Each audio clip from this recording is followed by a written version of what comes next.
अच्छा बेटा, reaction kinetics, जिसका नाम ओ लेवल्स में आपने रेट ऑफ रिएक्शन या स्पीड ऑफ रिएक्शन पढ़ा था, यहाँ पर को वो रिएक्शन काइनेटिक्स कह रहे हैं। एक मिनट, साथ को क्या प्रॉब्लम हो रहा है ज्वाइनिंग में?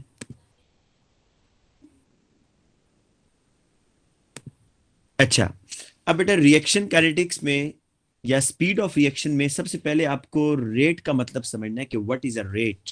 रेट क्या होता है? याद रखिएगा, रेट का वर्ड जो है ना, आप जब भी यूज करते हैं तो ये विद रिस्पेक्ट टू टाइम होता है। आप टाइम के लिहाज से कोई चीज अगर मेजर कर रहे हैं तो दैट इज द रेट। तो रेट ऑफ रिएक्शन की अगर आपसे डेफिनेशन कोई पूछ ले कि what is the meaning of rate of reaction, तो आप क्या लिखेंगे बेटे? साथ साथ नोट करते रहें, ठीक है? साथ साथ नोट करते रहें इसको। Change in the change in the concentration of reactant. देखें, जब भी कोई रिएक्शन होगा तो रिएक्टेंट की कंसेंट्रेशन कम होगी ना। या फिर आप कहें कि जब भी कोई रिएक्शन होगा तो प्रोडक्ट की कंसेंट्रेशन बढ़ेगी। तो change in the concentration of reactant या product per unit time. Per unit time का मतलब यह है कि एक सेकंड के अंदर या एक मिनट के अंदर कितना रिएक्टेंट कम हुआ है या कितना प्रोडक्ट बना है। ठीक है, इसको आप कहते हैं रेट ऑफ रिएक्शन।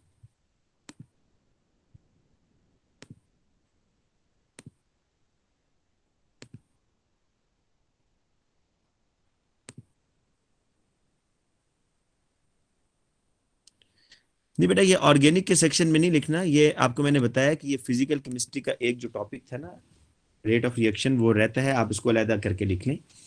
ऑर्गेनिक में नहीं है। तो बेटा सबसे पहले रेट ऑफ रिएक्शन की डेफिनेशन मैंने आपको बताई है कि चेंज इन दी कंसेंट्रेशन। आपको मैं एग्जांपल देता हूं बेटा, देखें, ये ए है, इसका रिएक्शन बी से हो रहा है और इट फॉर्म सी। ठीक है, तो आप मुझे ये बताएं कि जब ये रिएक्शन होगा तो उस रिएक्शन में ए और बी की कंसेंट्रेशन कम होगी ना, और सी की कंसेंट्रेशन बढ़ेगी। तो ये जो कंसेंट्रेशन चेंज हो रही है, ए और बी की कंसेंट्रेशन कम हो रही है या जो सी की कंसेंट्रेशन बढ़ रही है, इसको जब आप मेजर करते हैं कि एक सेकंड में कितनी कंसेंट्रेशन ए की कम हुई, that is the rate of reaction. और जब आप ये मेजर करते हैं कि एक सेकंड के अंदर कितना सी बना है, तो that is the rate of reaction. तो इसका बेटा जो फॉर्मूला इसका होता है वो ये है, रेट इज इक्वल टू, बेटा मैंने अलाउ कर दिया है, आप लोग क्यों एंटर नहीं हो पा रहे क्लास में? बेटा जो बच्चा क्लास में एंटर नहीं हो पा रहा वो मुझे दोबारा रिक्वेस्ट भेजे ताकि मैं उसको अलाउ कर दूं। ठीक है, मुझे दोबारा रिक्वेस्ट भेज दें।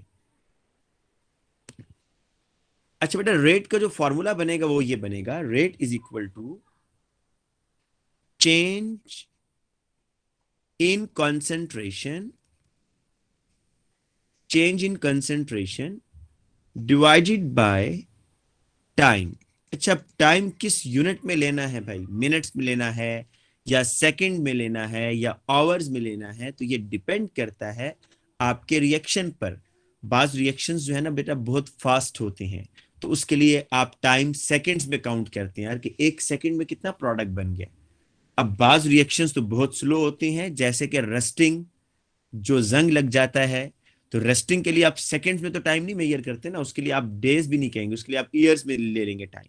तो इसलिए टाइम जनरली जो आप लेबोरेटरी में रिएक्शन करते हैं उसके लिए या तो सेकंड्स में लेते हैं या फिर मिनट्स में लेते हैं। तो यूनिट बेटा इसकी ये बनेगी, कंसेंट्रेशन की यूनिट है, कंसेंट्रेशन की यूनिट है मोल पर क्यूबिक डेसीमीटर। ये आप लोग पढ़ चुके हैं इक्विलिब्रियम के अंदर। और बेटा टाइम की यूनिट अगर आप सेकंड लेते हैं, चलें सपोज टाइम इन सेकंड, तो ये बन जाएगा S-1, क्योंकि ऊपर आएगा ना बेटा, ये सेकंड ऊपर आएगा तो S-1 हो जाएगा।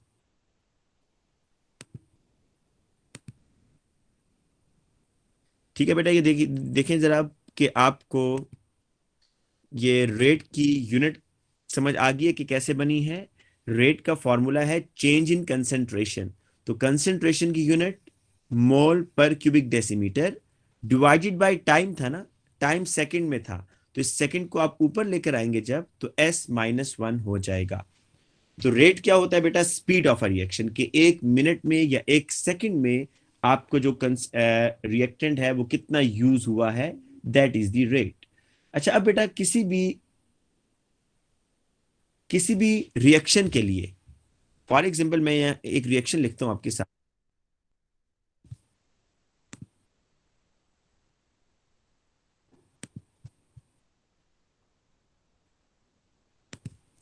ये एक रिएक्शन मैं आपके सामने लिखता हूं यहां पर, N2 plus 3H2, it gives ammonia. मुझे ये बताएं, एक कंटेनर में मैं नाइट्रोजन गैस ले लेता हूं, दूसरे कंटेनर में मैं हाइड्रोजन गैस ले लेता हूं। बताएं क्या अमोनिया बनेगा या नहीं बनेगा, ये मुझे बताएंगे। बेटा जो जिन बच्चों ने अभी लेट ज्वाइन किया है, मैंने रेट ऑफ रिएक्शन बेटा टॉपिक स्टार्ट किया है, और रेट ऑफ रिएक्शन में सिर्फ अभी आप लोगों को यूनिट बताई है। रेट ऑफ रिएक्शन का जो फॉर्मूला है वो क्या है? Change in concentration divided by, बेटा एक मिनट, ये असल में बच्चे जो लेट आ रहे हैं बहुत डिस्टर्ब कर रहे हैं, मैं इनको एंटर करने दूं पहले। ठीक है। अच्छा बेटा देखें, रेट का फॉर्मूला मैंने बताया, change in concentration divided by time in seconds. ठीक है, तो आपने यूनिट आगे इसकी निकाल लिया है। कंसेंट्रेशन की यूनिट मोल पर क्यूबिक डेसीमीटर, और टाइम सेकंड में अगर लिया हुआ है तो सेकंड ऊपर लेके जाएंगे तो -1।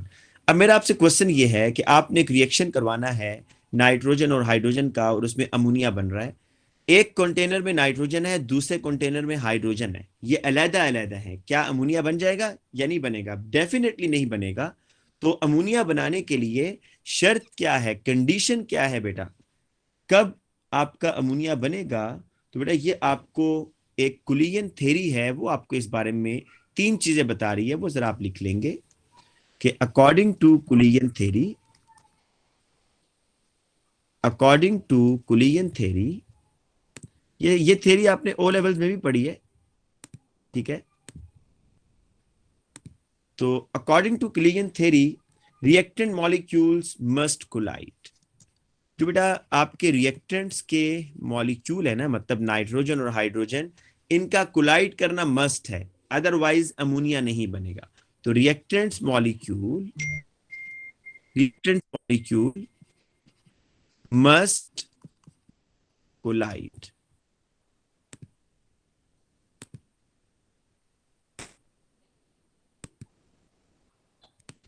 ठीक है जी, रिएक्टेंट्स के जो मॉलिक्यूल है उनका आपस में कोलाइड करना मस्ट है। अगर मॉलिक्यूल्स आपस में कोलाइड नहीं करेंगे तो आपका प्रोडक्ट नहीं बनेगा। बेटा आप लोग असल में टाइम पर अगर आ जाए करेंगे तो हमारी क्लास में डिस्टरबेंस ना हो। अभी तक आप लोग जो है ना 15 मिनट्स तक बच्चे लेट हो रहे हैं। बेटा और तो कोई बच्चा नहीं है बेटा क्लास का टाइम 10 o'clock था ना, आप लोग लेट ना आया करें, देखें फिर डिस्टरबेंस होती है, बार बार हमें जो है ना मुझे पीछे से स्टार्ट करना पड़ता है। अभी जो बच्चे लेट आए हैं बेटा आप जरा देख लें, हमने रेट ऑफ रिएक्शन स्टार्ट किया हुआ है, और रेट ऑफ रिएक्शन के अंदर मैंने सबसे पहले डेफिनेशन लिखवाई है कि रेट ऑफ रिएक्शन की डेफिनेशन ये है कि change in concentration of reactant या प्रोडक्ट पर यूनिट टाइम, कि आप जब भी कोई रिएक्शन करते हैं बेटा तो उसमें रिएक्टेंट की कंसेंट्रेशन कम होगी और प्रोडक्ट की कंसेंट्रेशन बढ़ेगी। तो ये चेंज जो हो रहा है ना कंसेंट्रेशन का पर यूनिट टाइम, इसको आप कहते हैं रेट, कि 1 सेकंड में रिएक्शन कितने जल्दी हुआ है, ये आप फाइंड आउट करेंगे इसमें। दूसरी चीज बेटा मैंने ये बताई है इधर कि आपने जब भी कोई रिएक्शन करवाना है तो रिएक्शन करवाने के लिए सबसे पहली कंडीशन, अगर आप चाहते हैं ना कि आपका प्रोडक्ट बने, अगर आप ये चाहते हैं कि आपका प्रोडक्ट बने, तो प्रोडक्ट बनाने के लिए रिएक्टेंट मॉलिक्यूल का कोलाइड करना मस्ट है। विदाउट कोलिजन देखें अमोनिया नहीं बन सकता। अगर आप एक कंटेनर में नाइट्रोजन ले लें, दूसरे कंटेनर में हाइड्रोजन गैस लें, तो नो प्रोडक्ट, कुछ भी नहीं बनेगा। रीजन ये है कि मॉलिक्यूल्स आपस में कोलाइड ही नहीं कर पा रहे, तो रिएक्शन नहीं होगा। दूसरी बेटा दूसरी कंडीशन क्या है वो भी जरा सुन लें। दूसरी कंडीशन रिएक्शन होने के लिए, अगर आप चाहते हैं ना कि प्रोडक्ट फॉर्म हो, अगर आप ये चाहते हैं ना कि प्रोडक्ट जो है फॉर्म्ड हो, फॉर प्रोडक्ट फॉर्मेशन, तो बेटा प्रोडक्ट फॉर्मेशन के लिए ये 3 कंडीशंस जो मैं आपको बताऊंगा ये मस्ट हैं। पहली कंडीशन तो आपको समझ आ गई है कि प्रोडक्ट उस वक्त बनेगा अगर रिएक्टेंट के मॉलिक्यूल कोलाइड करेंगे। अब दूसरी कंडीशन जरा सुने, वो मैं पहले आपको एग्जांपल देता हूं। बेटा आप इस तरह करें कि एक बीकर लें और बीकर के अंदर ना आप पेट्रोल रख दें, पेट्रोल पेट्रोल इस बीकर में रख दें, और लेबोरेटरी का टेम्परेचर 25 डिग्री है, आपने ओपन रखा हुआ है इसको। ऑक्सीजन भी है बेटा, ऑक्सीजन भी है और पेट्रोल भी है, और रूम का टेम्परेचर 25 डिग्री है। मुझे आप लोग बेटा मैसेज करके बेशक आंसर दे दें, क्या पेट्रोल बर्न होगा? पेट्रोल को आपने ओपन बीकर में रखा हुआ है, ऑक्सीजन गैस भी एटमॉस्फेयर में है, रूम टेम्परेचर है 25 डिग्री, बेटा पेट्रोल बर्न नहीं होगा। पेट्रोल बर्न क्यों नहीं होगा, उसकी रीजन क्या है? ये कौन बच्चा आंसर देगा जी, क्यों पेट्रोल बर्न नहीं होगा? पेट्रोल इसलिए बर्न नहीं होगा कि पेट्रोल के जो मॉलिक्यूल्स हैं उनकी इतनी एक्टिवेशन एनर्जी नहीं है। एक्टिवेशन एनर्जी, एक्टिवेशन एनर्जी का बेटा मतलब आप लोग ओ लेवल में ही पढ़ कर आए हैं, मैं फिर बता देता हूं। एक्टिवेशन एनर्जी कहते हैं minimum minimum amount of energy, minimum amount of energy which is required to start a chemical reaction। किसी भी रिएक्शन को स्टार्ट करवाने के लिए जो एनर्जी होती है ना रिएक्टेंट्स की, that is the activation energy. आपको मैं एक और एग्जांपल देता हूं बेटा, ये जो कोल होता है, कोयला, कोल जो आप बर्न करते हैं, कोयला जी खुद ब खुद बर्न नहीं होता। आप कोयले को रूम टेम्परेचर पर रख दें, ऑक्सीजन गैस भी है, बर्न नहीं होगा जब तक कि आप उसको फ्लेम ना दें। तो that is the activation energy, वो आप उसको एक्टिवेशन एनर्जी दे रहे हैं। गाड़ी में बेटा जो पेट्रोल है ना वो भी खुद ब खुद बर्न नहीं होता जब तक कि आप शुरू में उसको स्पार्क नहीं देते। तो एक्टिवेशन एनर्जी का होना मस्ट है। अगर मॉलिक्यूल्स के पास इतनी एनर्जी नहीं है कि वो रिएक्शन कर सकें तो रिएक्शन आपका प्रोडक्ट नहीं बनेगा। तो सेकंड कंडीशन जो मैं यहां बताना चाह रहा हूं, पहली कंडीशन मैंने बताई है कि प्रोडक्ट उस वक्त बनेगा if reactant molecules will collide. दूसरी कंडीशन बेटा मैं यहां लिखने जा रहा हूं कि एनर्जी जो है, energy of reactant molecules, energy of reactant molecules must be equal और ग्रेटर देन एक्टिवेशन एनर्जी। कि जो मॉलिक्यूल्स की एनर्जी है बेटा वो एक्टिवेशन एनर्जी से ज्यादा या उनके इक्वल होना चाहिए, then you will get the product, otherwise product नहीं बनेगा। आपको पता है बेटा बाज दफा गर्मियों में पेट्रोल को आप आग ना भी लगाएं तो उसको आग लग जाती है, बर्न हो जाता है पेट्रोल। क्यों? कि बाहर इतना टेम्परेचर होता है कि जो पेट्रोल के मॉलिक्यूल्स हैं वो एनर्जी गेन कर लेते हैं, और वो उनकी जो एनर्जी है वो एक्टिवेशन एनर्जी से ज्यादा हो जाती है और रिएक्शन स्टार्ट हो जाता है। इसलिए दो कंडीशंस अभी आपके सामने है कि reactant molecules must collide, reactant energy of reactant molecule must be equal greater than activation energy.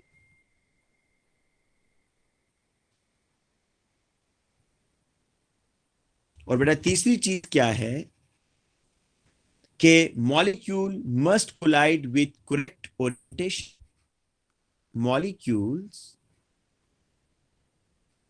molecules must collide with correct orientation।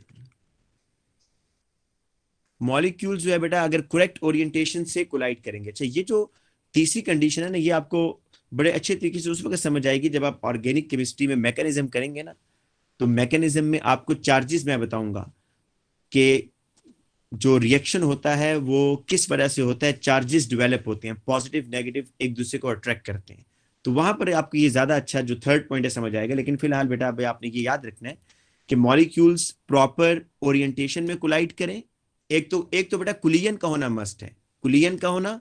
और कुलियन का भी सक्सेसफुल कुलियन, ये वही वर्ड है जो आप ओ लेवल्स में पढ़ते थे, सक्सेसफुल कुलियन, वो कुलियन जिसके रिजल्ट पे प्रोडक्ट बनता है। और तीसरी कंडीशन बेटा कि जो मॉलिक्यूल्स की एनर्जी है वो एक्टिवेशन एनर्जी से ज्यादा होनी चाहिए, ठीक है। और एक्टिवेशन एनर्जी की डेफिनेशन मैंने यहां लिखी हुई है कि minimum amount of energy which is required to start a chemical reaction. और ये हर रिएक्शन के लिए एक्टिवेशन एनर्जी डिफरेंट होती है, ठीक है। हर रिएक्शन के लिए जो एक्टिवेशन एनर्जी होगी वो डिफरेंट होगी। आप लोगों ने बेटा इसके डायग्राम्स भी बनाई हुई है, मैं आपको एक ये दिखाता हूँ डायग्राम। ये ओ लेवल्स में आपने बनाई होगी, बल्कि केमिकल एनर्जेटिक्स के अंदर भी हमने बेटा ये डायग्राम बनाई है। इस डायग्राम को जरा देखें कि इसमें एक्टिवेशन एनर्जी आप किसको कहेंगे। ये है बेटा आपके रिएक्टेंट्स। अच्छा, ये जो एनर्जी प्रोफाइल डायग्राम है इसमें वाई एक्सिस पर एनर्जी है, एक्स एक्सिस पर प्रोग्रेस ऑफ अ रिएक्शन या path of a reaction. Reactants products में कन्वर्ट होने, this is exothermic reaction, heat energy release हो रही है, राइट। अब बेटा एक्टिवेशन एनर्जी क्या है, ये रिएक्टेंट से लेकर ये जो ऊपर एक आपको पीक नजर आ रही है यहां तक का जो डिस्टेंस है that is the activation energy. ये एक्टिवेशन एनर्जी है बेटा। तमाम मॉलिक्यूल्स याद रखिएगा, किसी भी रिएक्शन में जो मॉलिक्यूल्स होते हैं सारे के सारे मॉलिक्यूल्स इस एक्टिवेशन एनर्जी बैरियर को क्रॉस नहीं कर सकते। बाज मॉलिक्यूल्स की एनर्जी क्या होती है, ज्यादा होती है, तो वो तो इस बैरियर को क्रॉस कर देते हैं और वो प्रोडक्ट बना देते हैं। लेकिन बाज मॉलिक्यूल्स जो है बेटा इस एक्टिवेशन एनर्जी बैरियर को क्रॉस नहीं कर पाते और वो प्रोडक्ट में कन्वर्ट नहीं होंगे, ठीक है। तो ये मिनिमम एनर्जी होती है, activation energy is the minimum energy, minimum energy required to start a reaction. ये बेटा एक्टिवेशन एनर्जी है। अच्छा, अब मैं जो अब आपको बातें बताने लगा हूं वो सारी आप ओ लेवल्स में पढ़ कर आए हैं, सिर्फ रिवीजन उनकी कराने लगा हूं। Factor affecting the rate of reaction, उसके बाद हमने मेन काम उसके बाद करना है बेटा, ठीक है, जो हमारा मेन टॉपिक है। तो अभी है factors affecting the rate of reaction. अब बेटा इसके अंदर कौन कौन से फैक्टर्स हैं ये देखें। पहला फैक्टर तो है जो अभी हमारे लिए ज्यादा इंपॉर्टेंट है, दैट इज द टेम्परेचर, जिसकी बेस पर हमने बोल्ट्जमैन कर्व पढ़ना है। अच्छा बेटा, टेम्परेचर के बढ़ाने से क्या होगा। टेम्परेचर जब आप बढ़ाएंगे ना तो मॉलिक्यूल्स की काइनेटिक एनर्जी बढ़ेगी। देखें डायरेक्ट रिलेशन है, टेम्परेचर बढ़ाएंगे तो kinetic energy of reactant molecules, kinetic energy जो है रिएक्टेंट मॉलिक्यूल की इंक्रीज होगी। अच्छा, जब काइनेटिक एनर्जी इंक्रीज होगी तो जो इफेक्टिव कुलियन है ना, जो कुलियन है या जो इफेक्टिव कुलियन है वो भी इंक्रीज होगी, इफेक्टिव कुलियन भी बढ़ेगी। और बेटा जब भी कुलियन बढ़ती है तो आपके पास ज्यादा प्रोडक्ट बनता है।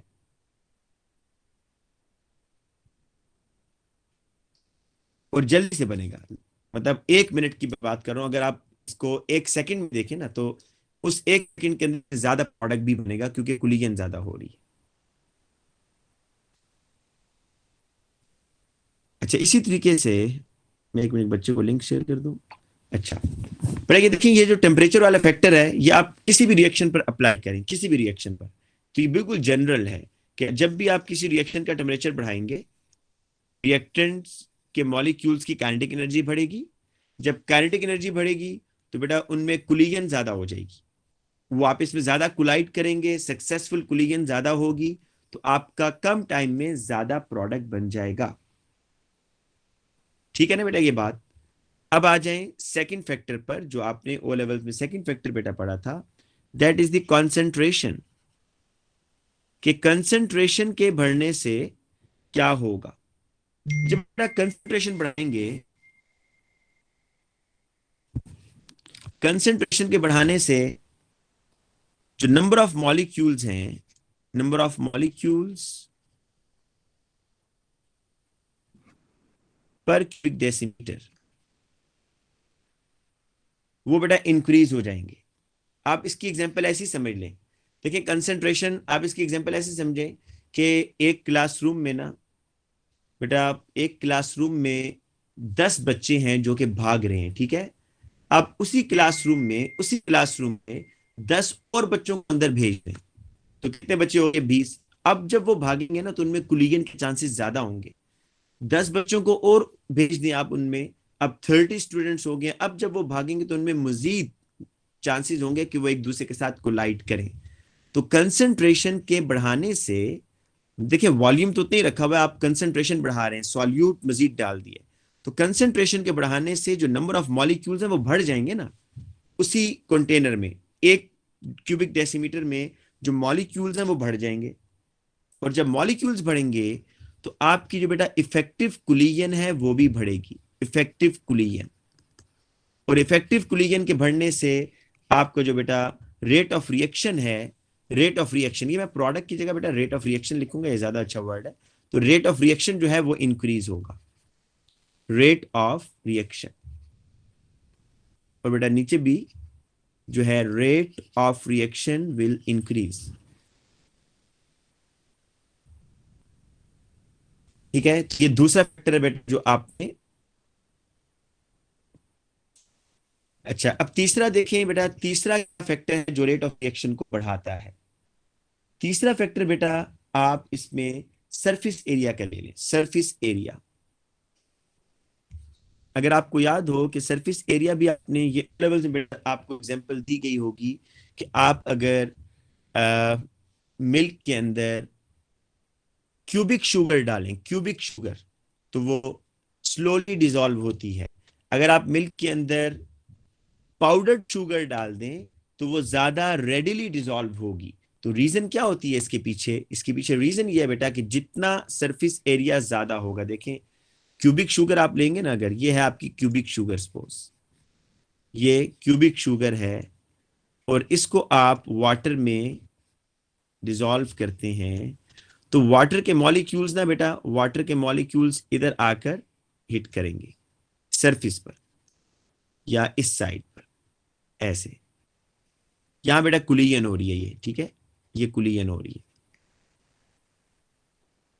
अच्छा अगर मैं सिर्फ एक ही क्यूब बनाता हूं बेटा, एक ही मैं सिर्फ क्यूब यहां पर बनाता हूं,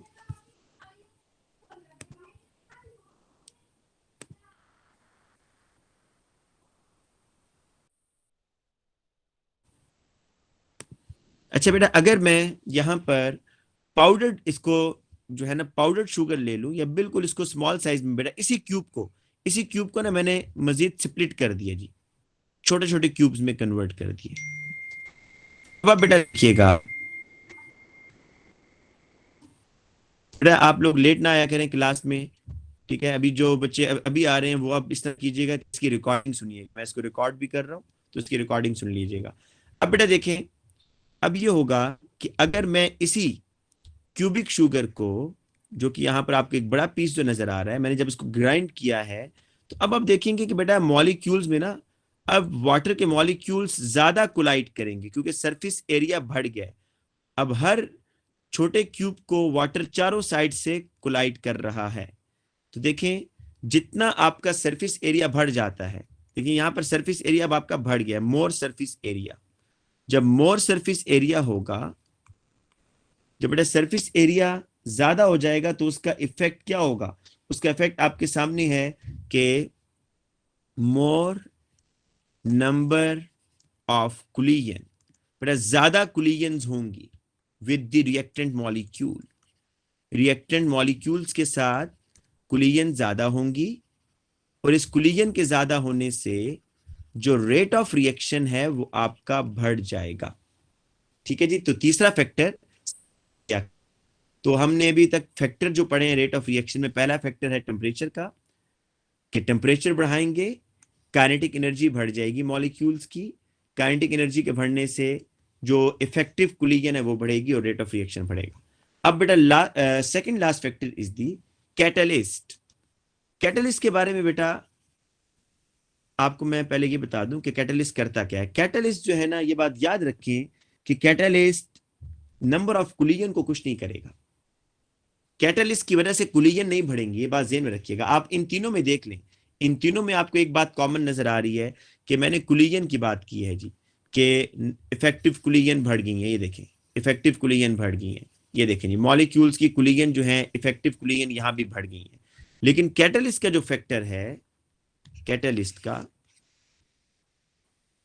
उसमें आप कुलियन की बात नहीं करेंगे। कैटलिस्ट करता क्या है, ये सुने। Catalyst increases the rate of reaction by providing an alternative path having lower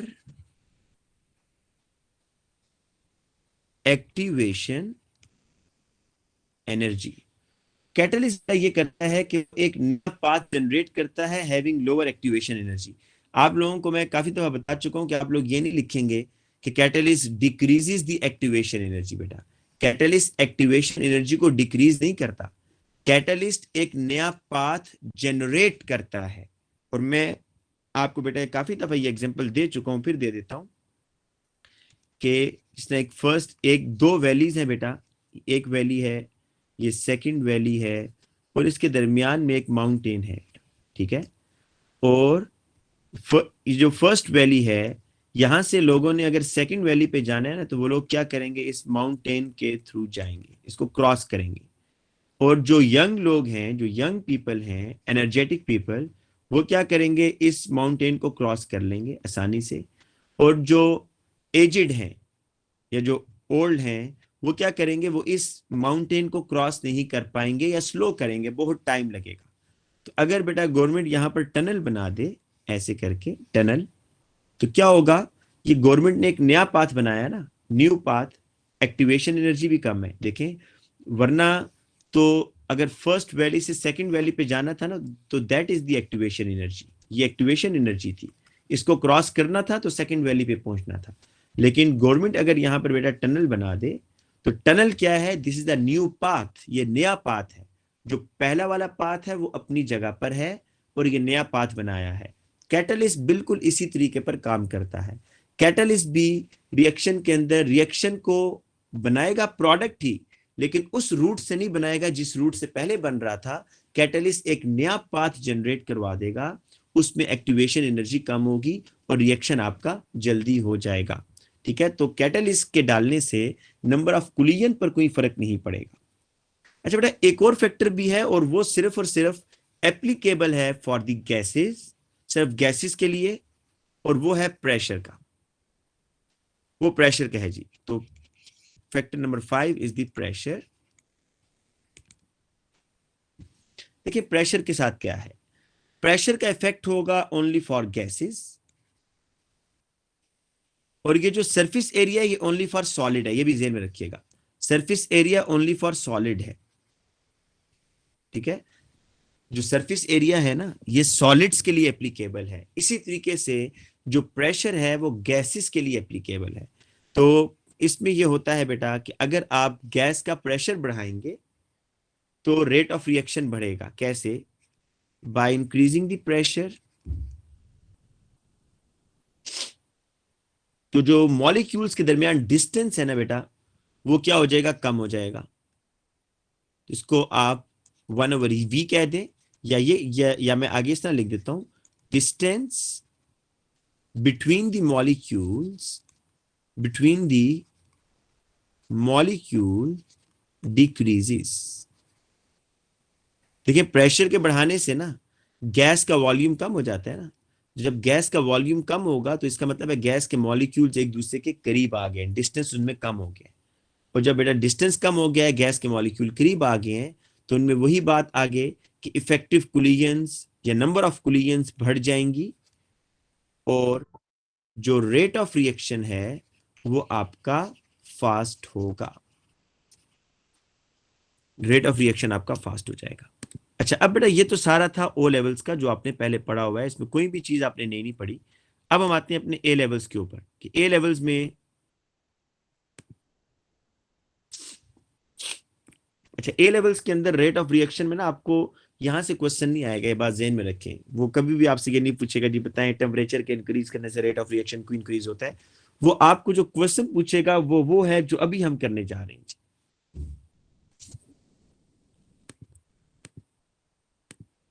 बेटा प्रेशर का ये है सजीहा कि प्रेशर के इंक्रीज करने से वॉल्यूम विल डिक्रीज।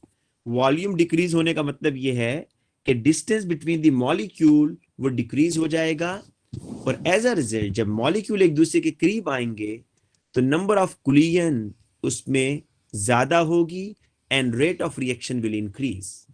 ठीक है जी। अब बेटा हम आते हैं उस ग्राफ के ऊपर जो मैंने आपको आज कराना है, that is the Boltzmann curve.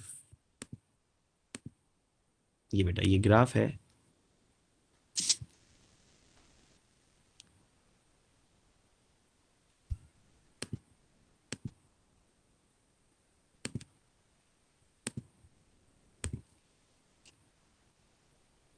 पहले दो साइंटिस्ट हैं, Maxwell and Boltzmann. Energy distribution curve. पर याद रखिएगा this curve is only applicable for gases. ये गैसेस के रिएक्शन के लिए एप्लीकेबल है। ठीक है जी, बोल्ट्जमैन कर्व। बेटा जरा इसकी शेप याद कर लें, ये आपने याद करनी है क्योंकि आपसे ड्रॉ करवाएगा। मैं आपको भी एक्सप्लेन करता हूं। वाई एक्सिस पर देखें, वाई एक्सिस पर क्या लिया हुआ है, number of particles. Y axis पर बेटा उसने लिया नंबर ऑफ पार्टिकल्स, और एक्स एक्सिस पर उसने लिया हुआ है मॉलिक्यूलर एनर्जी। एनर्जी या मॉलिक्यूलर एनर्जी जो मर्जी आप कह दें। इसके अंदर जो चीजें समझने वाली हैं बेटा वही देखें, अभी इन चीजों को बाद में देखेंगे। ये जो कर्व के अंदर एरिया आ रहा है ना बेटा, ये जो कर्व के अंदर आपको एरिया नजर आ रहा है ये वाला, जिसको मैं अभी मार्क कर रहा हूं बेटा, जिसको मैं ब्लू कलर से मार्क कर रहा हूं, ये एरिया है अंडर द कर्व। ये जो एरिया है बेटा जिसको मैंने मार्क किया है ब्लू कलर से, ये वाला, तो इसके लिए मैं यहां लिखता हूं, ये देखिए इधर कि area, area under this curve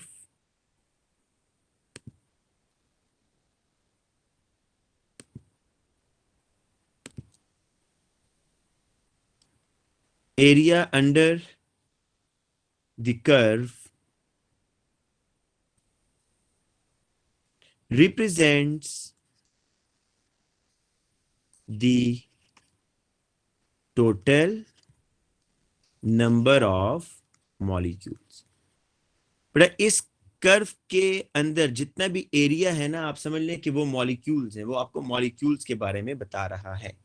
ठीक है। अब बेटा एक और चीज समझे, ये जो लेबलिंग की है ना इस पर आते हैं। ये जो बेटा लेबलिंग की है, मैं इस कर्व अभी इसको रब कर रहा हूं यहां से, ये जो मैंने लेबलिंग की है, तीन तरह की आपको लेबलिंग यहां नजर आएगी जी। एक ये वो क्या बता रहा है बेटा, इसको मैं येलो कलर से, बेटा दूसरी वो यहां पर बता रहा है इस जगह पर, ये जो बेटा है इधर, इधर भी, और यहां तक बेटा ये सारा।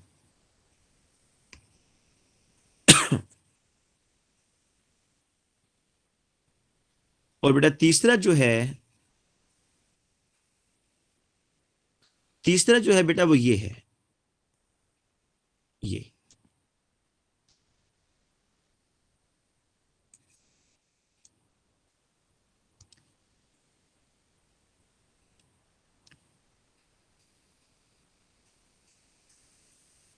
जरा बेटा देखिएगा, आपको तीन तरह के रीजन नजर आ रहे हैं इसमें, मैंने मार्क किए हैं। एक इसमें ये येलो, एक बेटा इसमें ये आपको एरिया नजर आ रहा है, और एक बेटा आपको इसमें ये एरिया नजर आ रहा है। आपको मैं अभी ये बिल्कुल एक जो है ना ये सीरियस एग्जांपल है, इसको अपने मजाक के तौर पर मत लीजिएगा। जिस तरह ए लेवल्स में बेटा बच्चों के रिजल्ट आते हैं ना, ये बिल्कुल उसकी तरह है। ये जो आपको मैक्सिमम जो शेड नजर आ रहा है ब्लू कलर वाला, ये आप समझ लें, ये भी मैं इस एग्जांपल से हटकर मैं आपको एक सिंपल सी एनोलॉजी दे रहा हूँ। ए लेवल्स में मोस्टली बच्चों का ग्रेड जो है ना वो बी आता है बेटा, बी मोस्टली बच्चों का, और B is the above average grade, बुरा ग्रेड नहीं है मोस्टली बच्चों का, या सी आता है या बी आता है बेटा। तो ये आप समझ लें। अच्छा ये जो इसको आप बोलते हैं जो कैम्ब्रिज में बेटा रिजल्ट आता है ना, उसमें भी वो इसी तरह की कर्व शो कर रहा होता है, ठीक है, बिल्कुल एग्जैक्टली। और उसमें ये जो दरमियान वाला पार्ट होता है जिसमें बहुत ज्यादा बच्चे फॉल कर रहे होते हैं, वो कह रहा होता है ये बी और सी ग्रेडर है। ये जो आगे वाला आ रहा है ना, ये जो पिंक कलर से, ये वो कह रहा होता है ये ए है या ए स्टार, अगर ए टू में भी ए और ए स्टार है। और बेटा ये जो येलो कलर वाला है, इसको आप समझ लें ये बिल्कुल यू है, ठीक है। तो जिस तरह के क्लास के अंदर आपने डिस्ट्रीब्यूशन की हुई है ना बच्चों की, कि कुछ बच्चे, बहुत कम बच्चे हैं ए और ए स्टार, मैक्सिमम बच्चे हैं वो बी और सी पर हैं, बहुत कम बच्चे हैं जो यू ग्रेड पर हैं। इसी तरीके से मॉलिक्यूल्स के अंदर भी बेटा, मॉलिक्यूल्स के अंदर भी डिस्ट्रीब्यूशन है एनर्जी के लिहाज से। बहुत कम molecules, some particles have very high energy जो यहां पर आ रहे हैं। बाकी जो मोस्टली मॉलिक्यूल्स हैं बेटा, उनकी एनर्जी जो है ना वो मॉडरेट एनर्जी है, वो इस एरिया में आ रही है। और very few particles have low energy. अब आप जरा देखें, आपको ऐसा मॉलिक्यूल कोई नहीं दिख रहा होगा, देखें जीरो, जीरो मॉलिक्यूल है जिनकी एनर्जी जीरो है ना। ऐसा कोई मॉलिक्यूल आपको इस ग्राफ में नहीं दिख रहा जिसकी एनर्जी है ही नहीं। एनर्जी है तो सही, लेकिन बहुत कम है।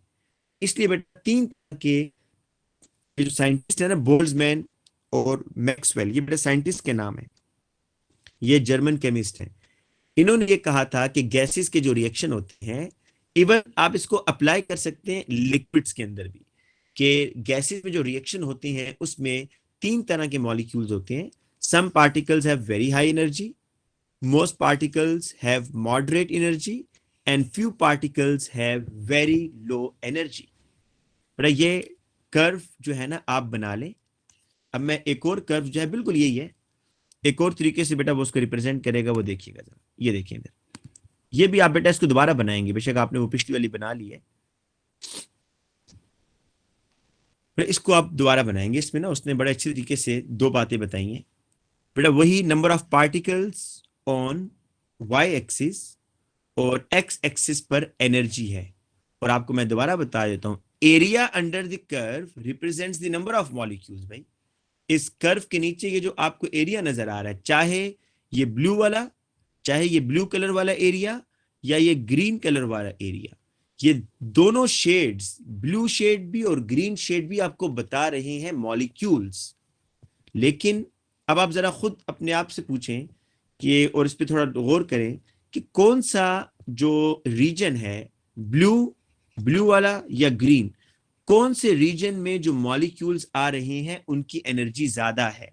ये देखें, आपको एक्स एक्सिस पर एनर्जी जो है वो आपको बता रही है कि जो ग्रीन कलर वाला शेड है ना, ग्रीन शेड जो है, जो शेड ग्रीन कलर का है, ये ऐसे मॉलिक्यूल्स हैं जिनकी एनर्जी ज्यादा है। देखें एनर्जी ऐसे लेफ्ट टू राइट बढ़ रही है ना। और ये जो बेटा आपके पास एरिया आ रहा है लाइट ब्लू कलर से, ये वो मॉलिक्यूल्स हैं जिनकी एनर्जी कम है। तो देखिए ऊपर उसने लिखा भी हुआ है, ये जरा पढ़ते हैं। The number of particles represented by the area under this part of the curve don't have enough energy to react। इनके पास बेटा एनर्जी कम है, ठीक है, और एनर्जी लेफ्ट टू राइट बढ़ रही है। और इसको पढ़े, only the number of particles represented by the area under this part of curve have high energy to react. देखें बीच में ना उसने ग्रीन लाइन शो की है और ये एक्टिवेशन एनर्जी को शो कर रहा है। आप ये कह सकते हैं कि यहां जो मॉलिक्यूल्स आ रहे हैं ना ग्रीन एरिया में, these molecules have energy greater than activation energy, greater than EA stands for activation energy। बेटा जिन मॉलिक्यूल्स की एक्टिवेशन, जिन मॉलिक्यूल्स की एनर्जी, देखिए एक्टिवेशन एनर्जी ना आप इसको ऐसे समझें कि एक्टिवेशन एनर्जी एक स्टैंडर्ड सेट किया हुआ है कि मिनिमम मॉलिक्यूल्स के पास इतनी एनर्जी होगी तो वो प्रोडक्ट बनाएंगे। तो एक्टिवेशन एनर्जी एक किस्म का एक स्टैंडर्ड है किसी भी रिएक्शन के लिए एक स्टैंडर्ड होता है कि वो मॉलिक्यूल जिनके पास इतनी एनर्जी होगी ना, सपोज 50 जूल्स, सपोज कर लेते हैं 50 जूल्स स्टैंडर्ड है किसी रिएक्शन में, तो जिन मॉलिक्यूल्स की एनर्जी 50 जूल्स या उससे ज्यादा होगी वो प्रोडक्ट बना देंगे। तो यहां पर ये जो ग्रीन शेड वाला एरिया है ये वो मॉलिक्यूल्स हैं जिनकी एनर्जी एक्टिवेशन एनर्जी से ज्यादा है, and these molecules will convert into product. और ये जो बेटा आपको एरिया नजर आ रहा है ये वो मॉलिक्यूल्स हैं जिनकी एनर्जी एक्टिवेशन एनर्जी से कम है। तो यहां पर आप कह सकते हैं कि these molecules these molecules have energy lesser than activation energy, lesser than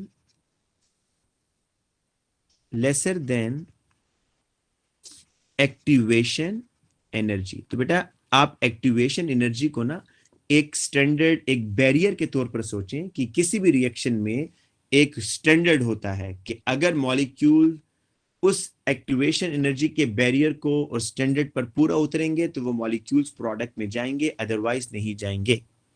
ठीक है, अब आपने इस बोल्ट्जमैन कर्व, इसको बोलते हैं बोल्ट्जमैन कर्व, शॉर्टकट इसको ऐसे बोलते हैं, उसको ऐसे भी लिखते हैं बेटा M dot B curve. M B curve से क्या मतलब है? M stands for Maxwell, B stands for Boltzmann, जो ऊपर साइंटिस्ट के नाम है, मैंने पिछली स्लाइड पे लिखे। तो मैक्सवेल बोल्ट्जमैन कर्व, ठीक है, या बोल्ट्जमैन कर्व भी इसको बोलते हैं।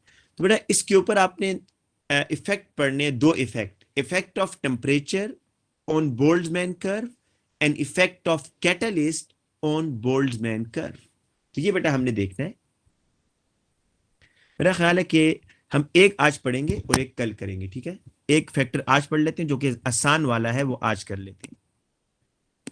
दोनों ही आसान है, वैसे तो मुश्किल तो कोई भी नहीं है। मैं इसको बल्कि अब कर्व ना खुद बनाता हूं ताकि आपको बनानी भी बेटा आ जाए।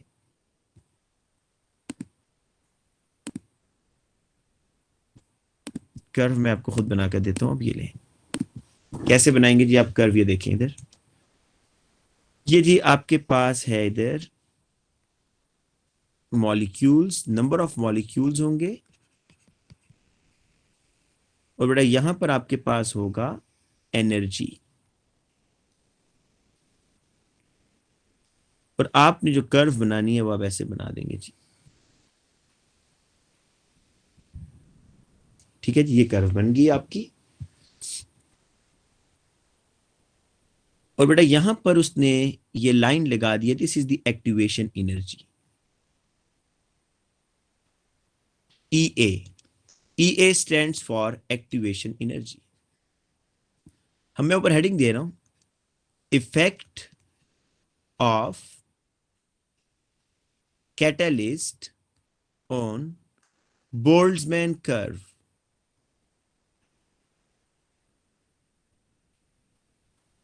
और इसको समझने से पहले, इसको करने से पहले आपसे मैं ये चीज बेटा पूछूंगा कि जो आप energy profile diagram O levels में बनाते थे ऐसे करके,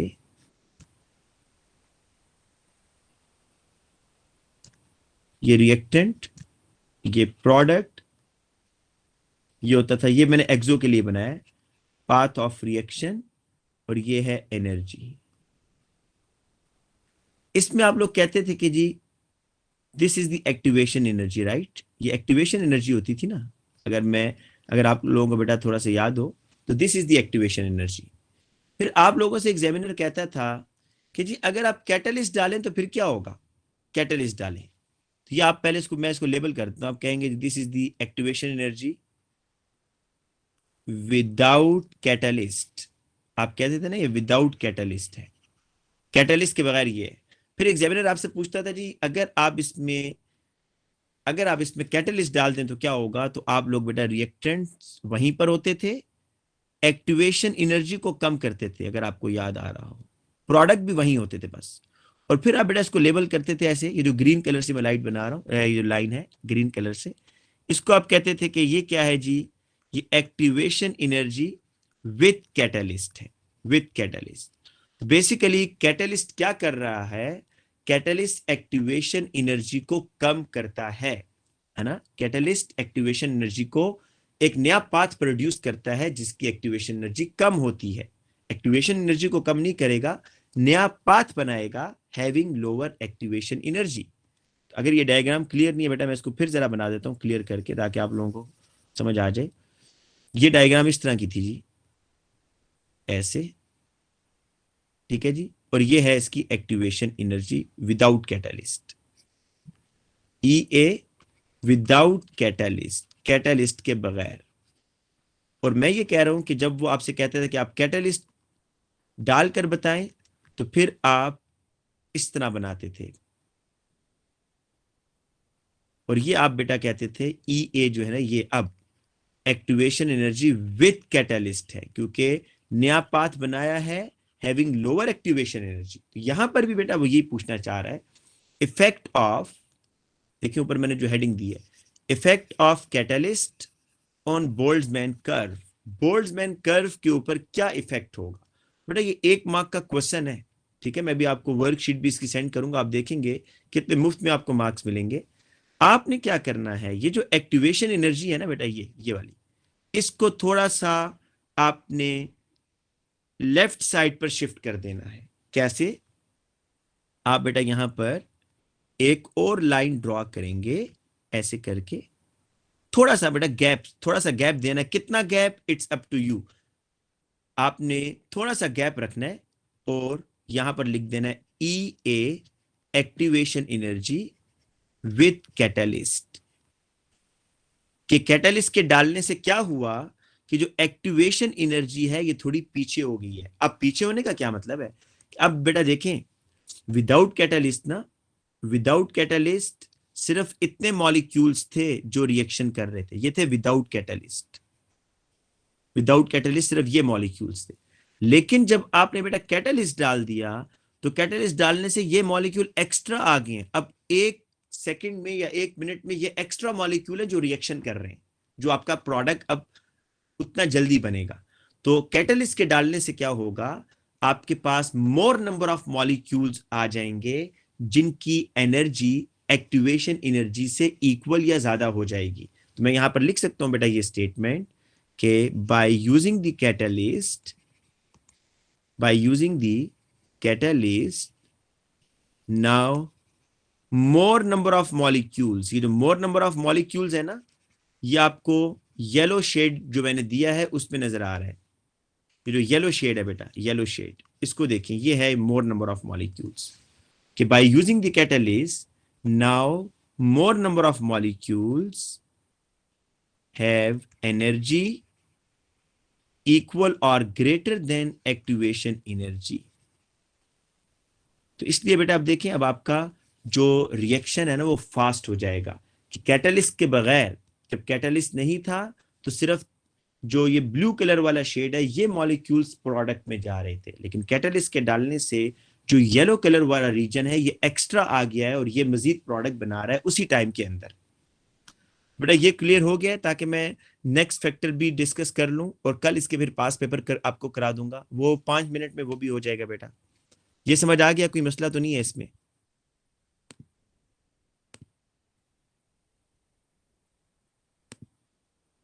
हाँ जी बेटा बताएं।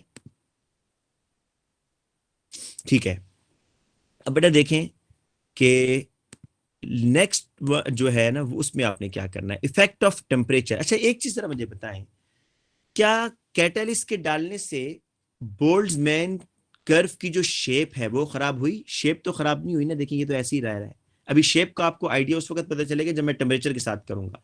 कैटलिस्ट के डालने से शेप चेंज नहीं हुई, ये जो कर्व है वैसे की वैसी ही है, सिर्फ एक्टिवेशन एनर्जी पीछे होगी। कर्व की शेप एज इट इज है, आप देख सकते हैं रेड कलर की जो कर्व है, कैटलिस्ट के डालने से ये कर्व में कोई चेंजिंग तो नहीं आई ना, सिर्फ एक्टिवेशन एनर्जी पीछे हुई है, कर्व की शेप अनचेंज है।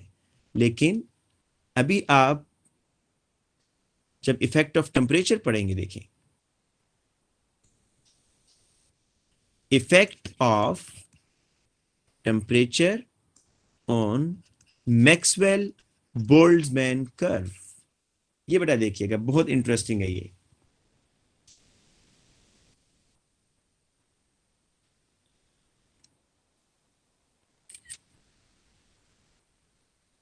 अच्छा, इसके अंदर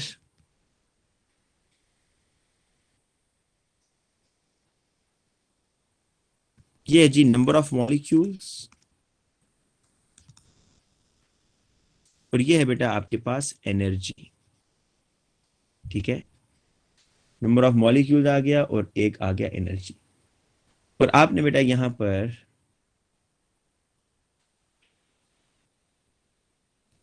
जो कर्व है वो आपने ऐसे बनाई हुई है, एक,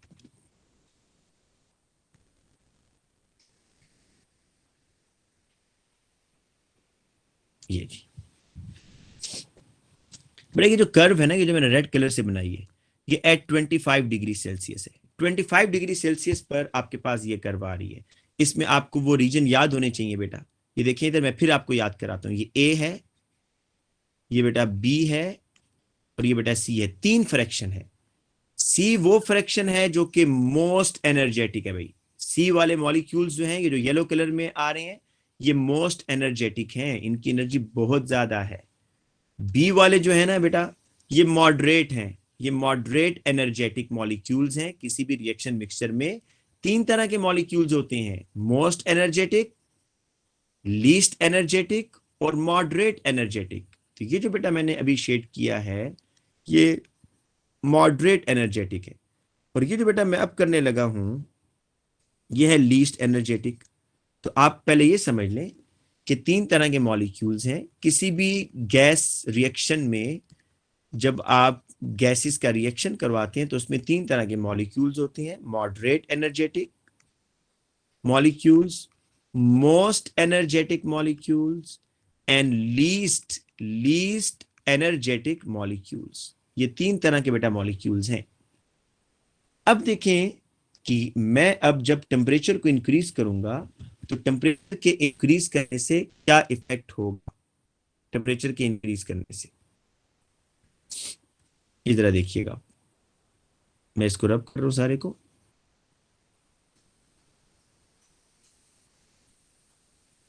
बेटा मैं ना ये कर रहा हूं कि एट 35 डिग्री पर देखना चाहूं कि कर्व क्या ऐसी रहेगी या कर्व की शेप चेंज होगी। बेटा जब भी आप जरा सोचें कि जब भी टेम्परेचर बढ़ाएंगे तो गैस के मॉलिक्यूल्स की एनर्जी बढ़ेगी या नहीं बढ़ेगी? बिल्कुल बढ़ेगी। तो आपके ख्याल में अब जरा सोचें खुद ही कि अगर हम टेम्परेचर बढ़ाते हैं 25 से करते हैं 35 डिग्री, तो मॉलिक्यूल्स या ये जो कर्व है बेटा इसकी शेप चेंज होगी। और मॉलिक्यूल्स किधर शिफ्ट होंगे? क्या मॉलिक्यूल्स टेम्परेचर के बढ़ाने से पूछ रहा हूं, टेम्परेचर के बढ़ाने से क्या मॉलिक्यूल्स लेफ्ट से राइट पर शिफ्ट होंगे? लेफ्ट से राइट का मतलब है कि कम एनर्जी से ज्यादा एनर्जी की तरफ, या राइट से लेफ्ट की तरफ शिफ्ट होंगे? अगर आप टेम्परेचर बढ़ाएं, नीचे एनर्जी वाले उसको बेटा देख लें और खुद सोचें कि टेम्परेचर के बढ़ाने से, मैं अगर टेम्परेचर बढ़ाता हूं इस गैस के रिएक्शन का जिसमें गैस के मॉलिक्यूल्स हैं, तो टेम्परेचर के बढ़ाने से काइनेटिक एनर्जी तो बढ़ेगी। तो काइनेटिक एनर्जी बढ़ रही है मतलब एनर्जी बढ़ रही है। तो मॉलिक्यूल्स किधर शिफ्ट होंगे, लेफ्ट से राइट या राइट से लेफ्ट? डेफिनेटली बेटा मॉलिक्यूल्स ने शिफ्ट होना है फ्रॉम लेफ्ट टू राइट। उसकी रीजन क्या है कि आप नीचे ये देख लें कि जो एनर्जी है वो लेफ्ट टू राइट बढ़ रही है। ये लेफ्ट है ना और ये राइट है, और मॉलिक्यूल्स की जो एनर्जी है वो लेफ्ट टू राइट बढ़ रही है। तो टेम्परेचर के बढ़ाने से मॉलिक्यूल्स शिफ्ट होंगे from left side towards right side. तो बेटा जब वो शिफ्ट होंगे तो वो आप जरा उनकी नई शेप जो कर्व की बनेगी वो आपने ड्रॉ करनी है। तो नई शेप के लिए कुछ रूल है, वो भी आपको बताता हूँ कैसे बनानी है। कि पहले बेटा मैं शेप बनाता हूँ, उसको देख लें। तो देखिएगा गौर से।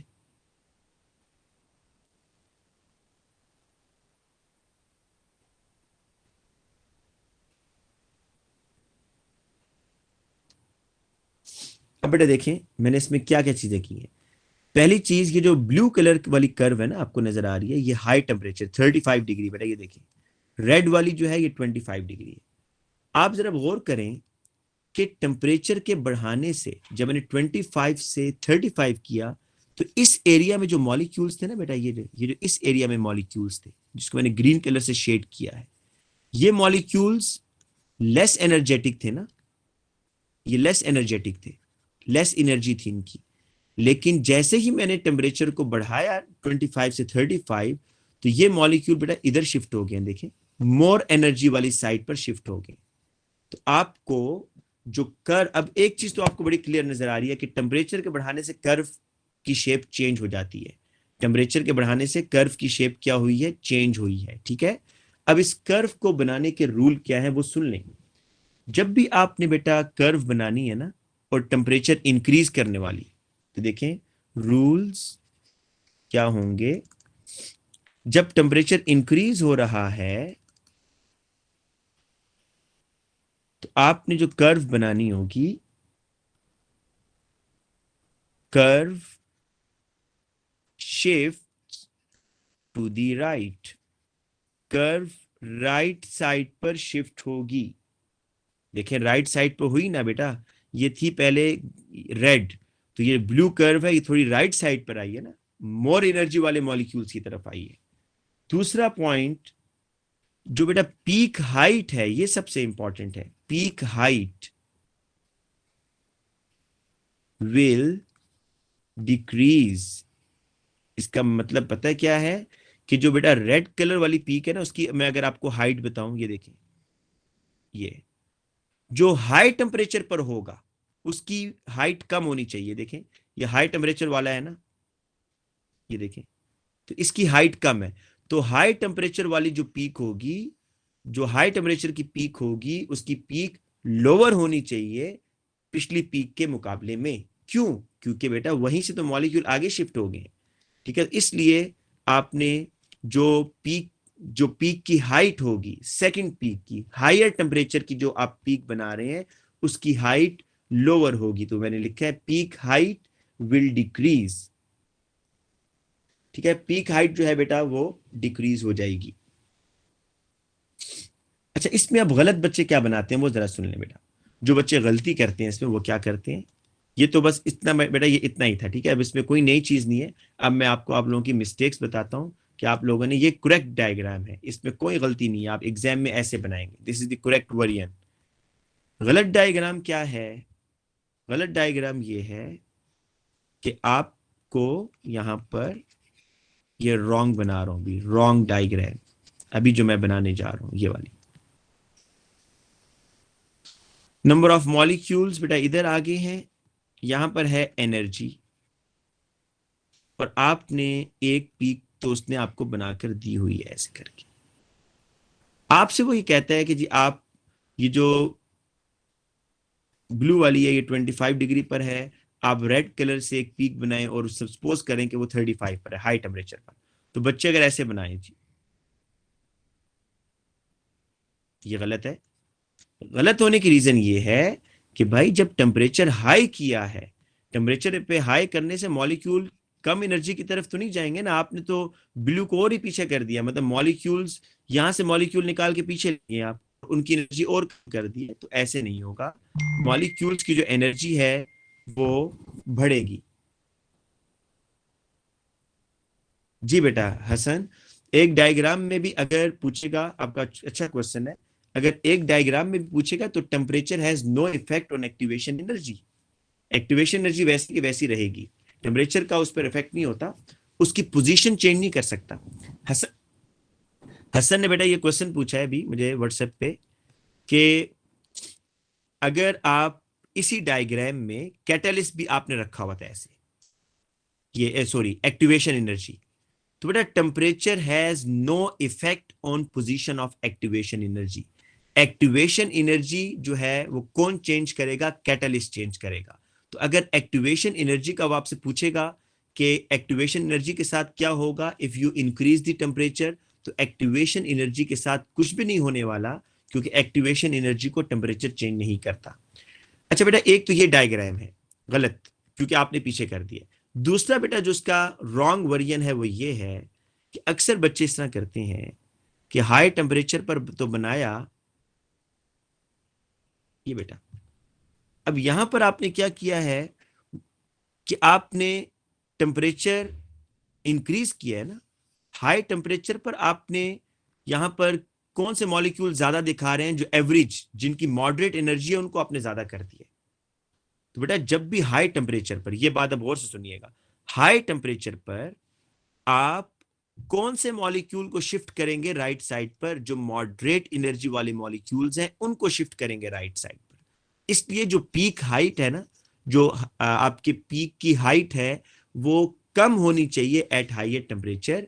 ये डायग्राम इसलिए गलत है कि हाई टेम्परेचर पर ये जो आपने पीक बनाई है, ये वाली, ये आपने और ज्यादा कर दिया। हाई टेम्परेचर पर आपने मॉडरेट एनर्जी वाले मॉलिक्यूल्स को और ज्यादा कर दिया।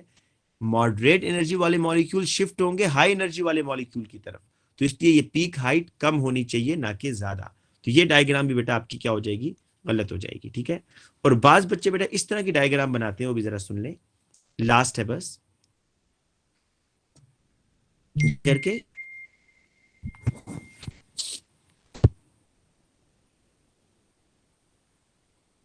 जोहा आपका मुझे मैसेज, एक मिनट में चले इसको देख लेता हूँ, क्या मैसेज किया आपने।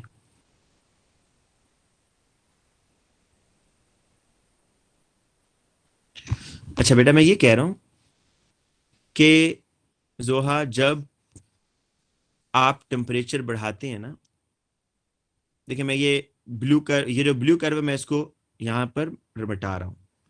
एग्जामिनर आपसे ये कह रहा है जी कि आप बताएं कि हाई टेम्परेचर पर कर्व क्या होगी।